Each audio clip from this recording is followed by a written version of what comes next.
why does the black man serve the white man? Why does everything the black man do benefit the white man? Why does the black man say freedom is doing what I want to do? And why is it that everything he wants to do enriches the European? Welcome to the desert of the real.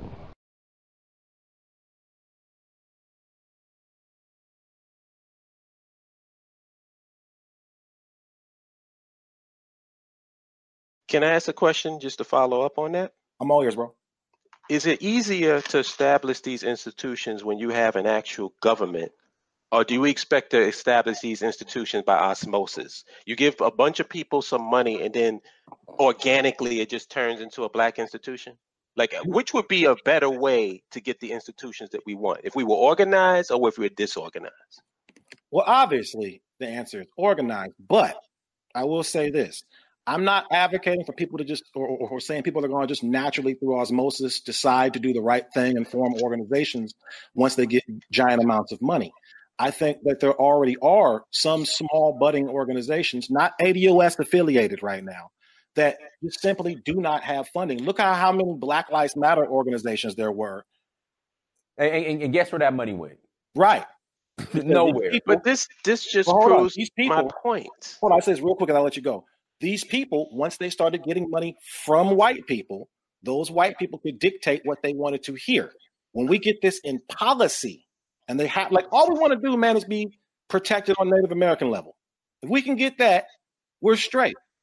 That's the end game? Yeah, I was about to say, damn, they getting beat up. All we're trying to do, and I'm not talking about reservations. I'm talking about like, I don't know what you guys do in your own personal lives, but for me, I do a lot of work with government contracts. Now, under government contract, if I'm a woman, I get special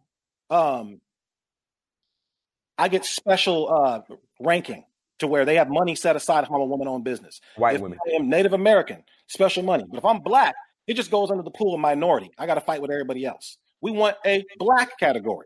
That's it. We want certain money set aside for education for black people at the HBCUs all the way on down. Why do black people pay to go to HBCUs? It's simple stuff like that. And what I'm trying to tell you guys is this. A lot of this is going to end up being a net benefit to Pan-Africans. It's going to be a net benefit because, Holip, you're going to have a lot of black people who are going to come to the natural conclusion of nationhood once they got this money. And you got a lot of broke white people looking around at all these new black people with money.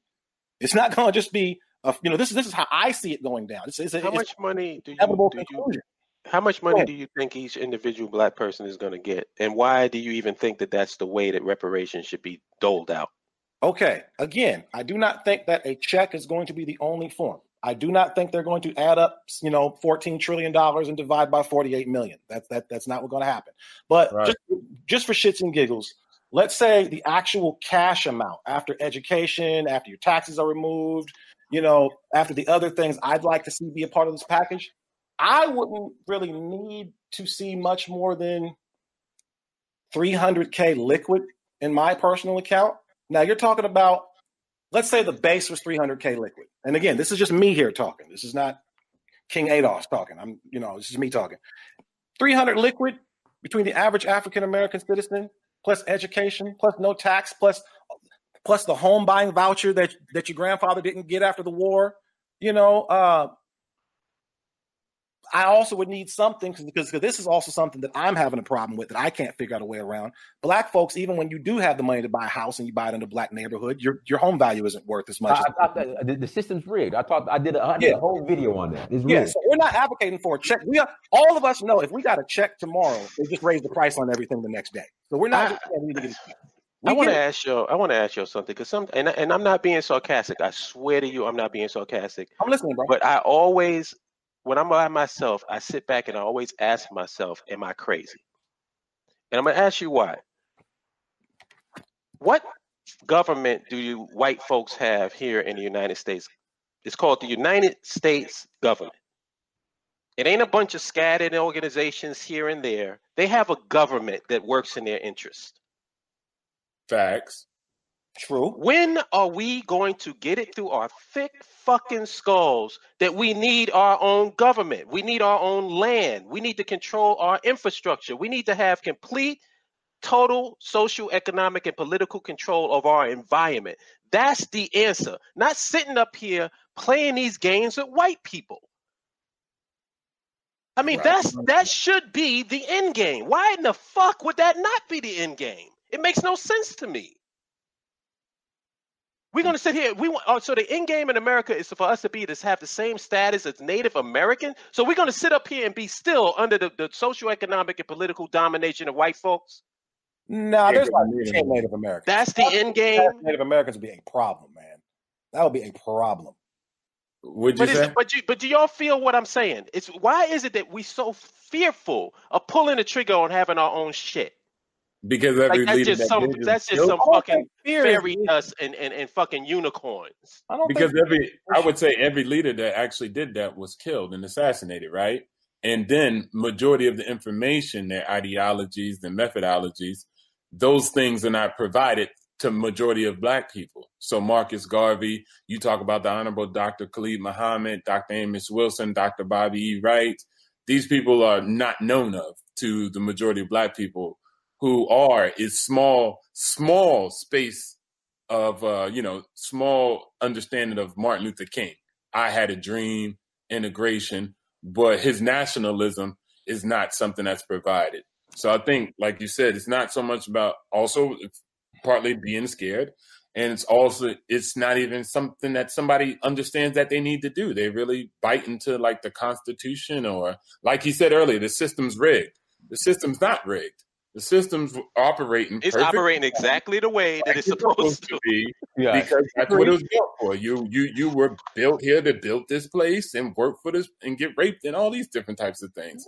So nothing's rigged, nothing's broken, everything's quite fixed. But in our minds, we think it's broken and it's rigged and it's duped and it's not righteous. No, it's completely righteous for the purpose in which they built it for. Anything outside of that, moral, ethical, it's irrelevant.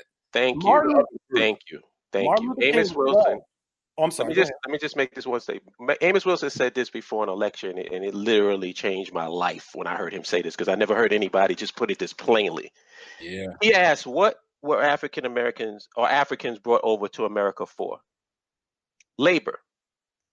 Free labor, right? Yep. Yeah. What is the main source of income for African Americans here in America? Labor. So what's the fundamental change that happened between us coming over here to slavery and what we doing right now? They don't need that labor. We got if anything, it's getting worse. Like you're right. They don't need the labor because now they have other people to supply it. But that actually strengthens my point.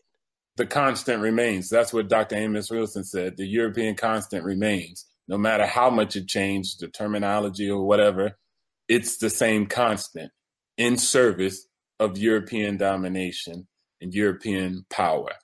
So, yeah, like that's what Dr. Amos Wilson was getting at. It just remains the same. It's just kind of different. And I hate to be redundant, but every team that's in the NFL wants to win the Super Bowl. And I look at this, all these countries and all of these governments and stuff, everybody's trying to win the Super Bowl. We don't even not only do we not want to win the Super Bowl, we think it's illegal to get uniforms and coaches. We don't want coaches, we don't want uniforms, we don't want training, we don't want no cleats, none of that. What we want to do, we want to play the New England Patriots with street clothes on. And dress shoes. And we want to go out on the field and then say, all it takes is for every person to just use, their personal passion. You know what happened? All of y'all motherfuckers and your personal passion gonna get stomped right into the fucking field. Because you don't have an organization. Oh, you can't even. You have to organize. I don't understand why this is so fucking. I've been saying this shit for 10 years on YouTube, and I'm still getting pushback on it. We have to organize. You can't compare to the status right here. Legendary worldwide, we can battle right here. Listen, Junior, I'ma tear back your wig. This ain't TV, but I'll show you what a fear factor is. Stop grilling me, and all that fronting is killing me. You leave me no choice but to hurt your feelings, G. About to slap rappers around and bruise the game.